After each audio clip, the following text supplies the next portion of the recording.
Hi there! I'm sure by now you must be loving Office 365 and with all the wonderful technologies that it provides.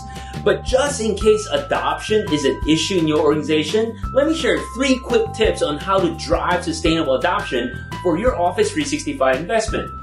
Number 1, secure stakeholder buy-in. You gotta make sure that the C-suite is on board. And with Office 365, it's straightforward. I mean, it helps them save a lot of money. That's huge. And second, security is big, right? So what else do they need? Number 2, map to business value. People have to see that Office 365 gets their work done faster, better, sooner.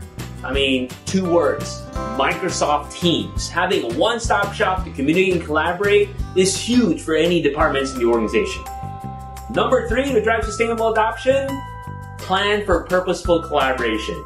I mean, if you're the type of organization that say, here business, use Office 365 and have a good life, nobody's gonna adopt. People are busy, there's too much, people are wondering when to use what, so you should be the guy and help them figure that out. So if you wanna learn more, I'm actually gonna do a full-day workshop on how to drive sustainable adoption this August at SharePoint Fest Seattle, so make sure you come and join me. See you then.